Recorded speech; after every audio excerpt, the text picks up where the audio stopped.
How's it going, everybody? Mike back at you with another edition of 5 Minute Gaming. And for this show, we're going to go back to the arcade games of the 80s, but not the arcades. We're going to go back to my high school lunchroom cafeteria, where a game called Gyruss sat. And a lot of times after lunch, I would pump some quarters into this game before I had to get to class, or I'd watch my friends play. Let's talk a little bit about what Gyruss is all about. Stand up against the Ideo clan to save the solar system. Some companies go to all corners of the earth for new games. We've gone a bit further. This is the flyer for the game, all about marketing and selling this game to operators. You can see in the picture there, some nice artwork, some spaceships you have to battle, and the arcade game itself, which was a nice looking game.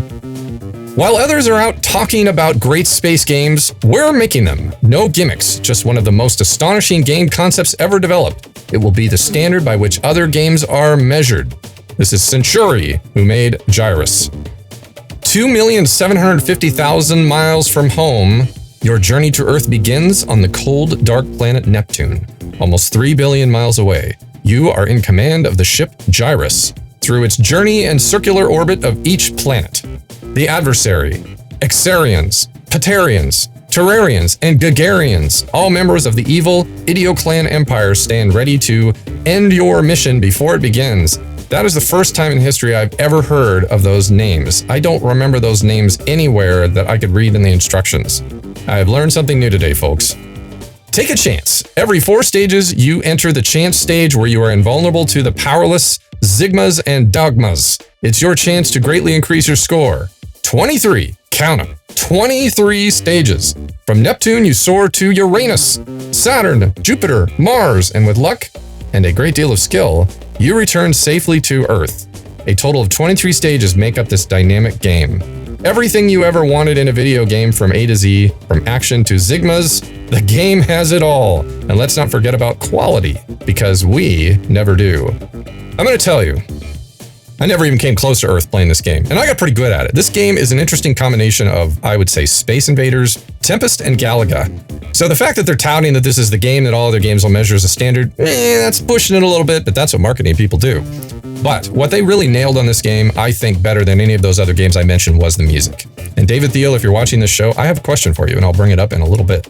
This is a picture of the very nice designed marquee that sits at the top of the arcade cabinet. And now we're going to go to the Wikipedia of the game that I've taken some information to share with you about the making of the game, which I find super fascinating at this time in my life. Gyruss was designed by Yoshiki Okamoto, who had earlier created Time Pilot for Konami. Gyruss was licensed to Century in the United States and was ported to numerous games, consoles, and home computers. It follows in the tradition of space war games such as Space Invaders and Galaga, just like what I said. And I would throw in Tempest too. Gyruss was the second and last game Yoshiki Okamoto designed for Konami, after Time Pilot.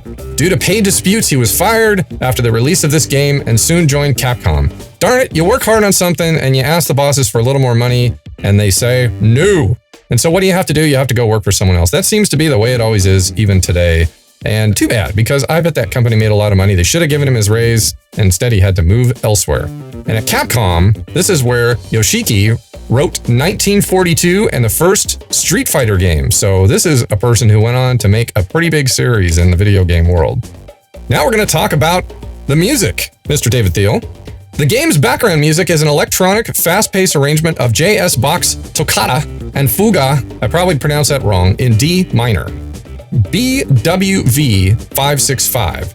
This particular arrangement is similar in sound to Toccata, a rock arrangement by the UK-based instrumentalist group Sky. Gyruss is notable for using stereo sound, which according to the bonus material for Konami Arcade Classics, was achieved by utilizing discrete audio circuits.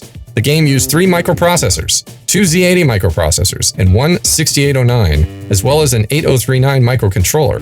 For the sound, 5 AY-3-8910 PSG sound chips and a DAC. David, I'm guessing this was a little bit more than you had to work with on your games at the time.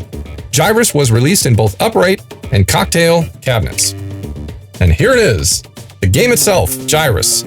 Now, we're going to do something today that I've never done, folks. Through the magic of editing and fast forwarding, we're going to get to Earth. And I never have even come close to Earth in my travels of playing this game. And I want to get to Earth and see what happens at the end. And you're going to be there with me.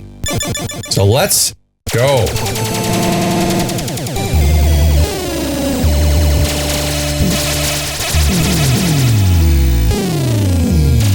you see, this is very Galaga. The ships come out in waves, but the difference is it's a circular type of playing field where I move my ship around in circular motions and shoot inward.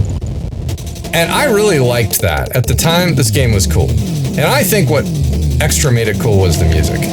Okay, so when those things show up, I have to try to hit the guy in the center without getting hit like I did there. And if I do, I get something special. So I will save that for next time I can do it.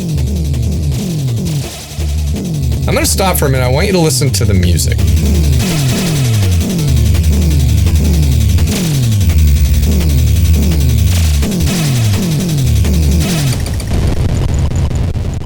And listen to me get blown up.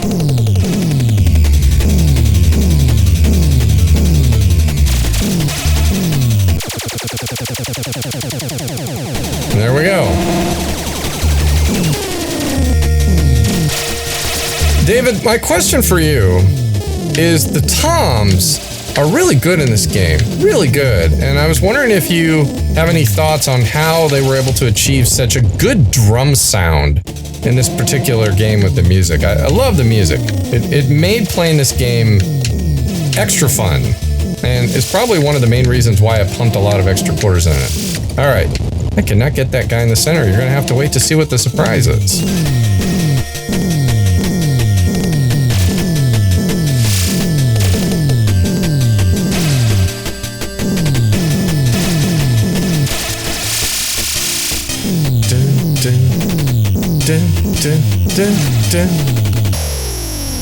And we have made it to Neptune.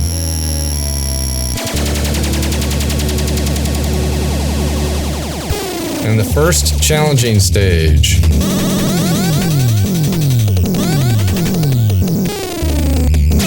And if I had the special thing I was telling you about, I could probably do better at this.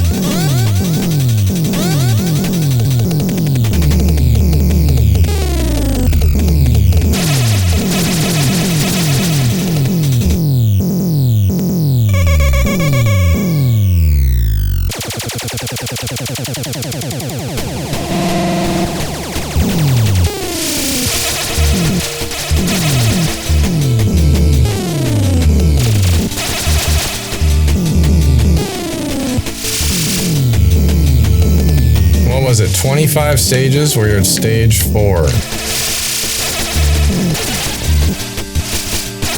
New enemies. Alright, can I get the darn guy in the center? And there I did. And look what happens. I now have double firepower, folks. And it went as quick as it came.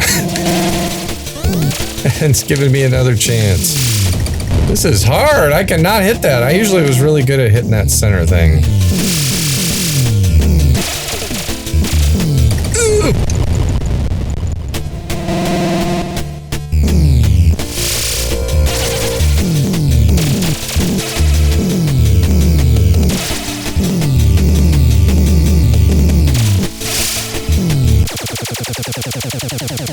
Whenever you do the warp, it was always fun to kind of curve your ship around as it was flying in. Me and all my friends would do that.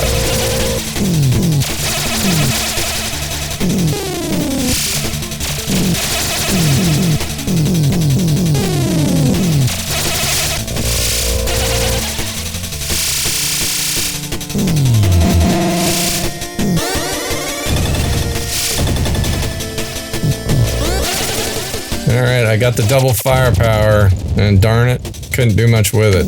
Game's getting tough already. Could you imagine if I was trying to do this on a quarter? Never lasted long. Never lasted long. Imagine trying to get to Earth.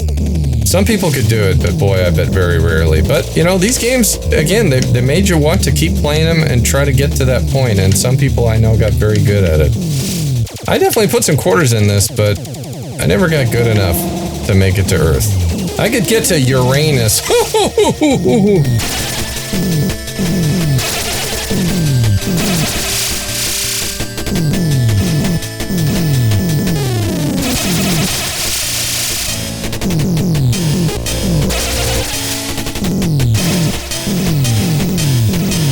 This is why I think of it as a little bit of Tempest in it. Alright, double firepower. And just like last time, that rock!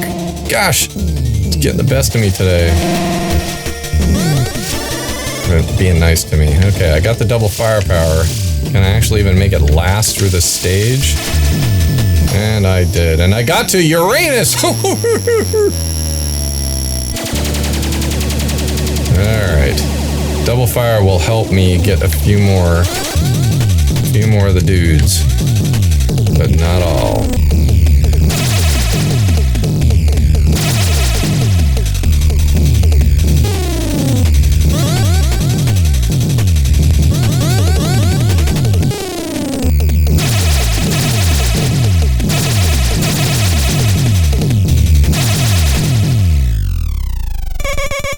Alright, and now, folks, we're gonna fast forward. Enjoy the fun.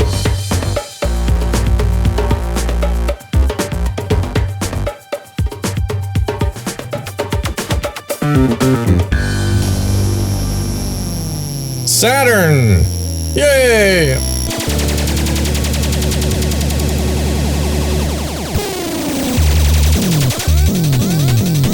Only 14 stages to go till I reach Earth.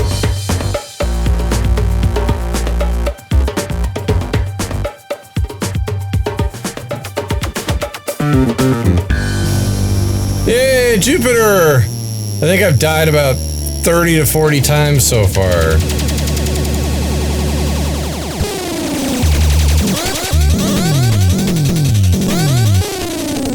It's nice on the challenging stage that at least if the ships touch you, you don't die. It's like a little bit of a rest from death.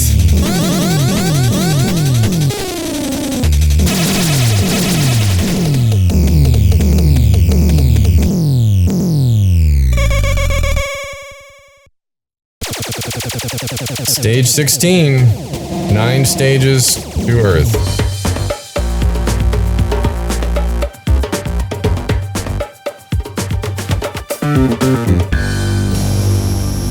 Mars! I have never ever seen that. It's interesting. It looks like a great rock in space.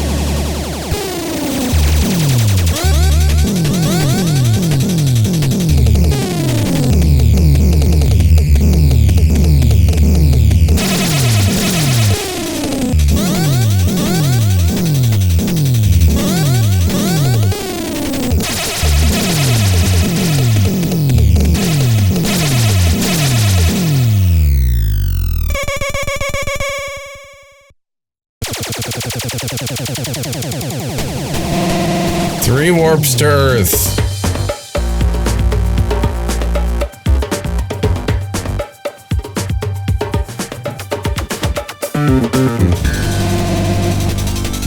Alright, ladies and gentlemen, we are coming up on Earth. I have died over 100 times. I still am amazed at someone who could make it this far off a quarter because there's no continue. You can't continue.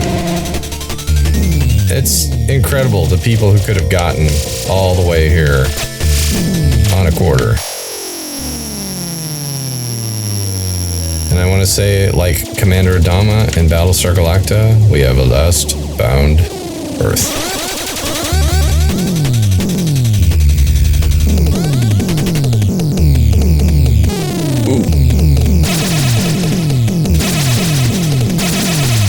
The question is, what happens next?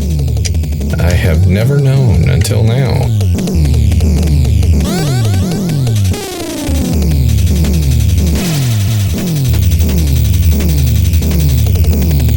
Ugh, pathetic. Okay, I made it to Earth. Now what? Now what? The moon? Neptune. Like we just start over. Darn, I was hoping for some kind of greeting, message, something special. That's what Pac-Man did so well. They give you a little bit of a cartoon or a little bit of a cutscene. But in this case, we're just doing it again. A little bit of a letdown, sadly. I think it's important to give you a really, really nice reward. Playing Gyruss, which has a lot of Space Invaders in it, reminds me of a show I did on what I think is one of the weirdest Space Invaders game I've ever seen. That's Space Invaders Attack of the Lunar Loonies. I'm going to put a link to it right up above me. Head over there and find out what the Lunar Loonies are all about. I'll see you there.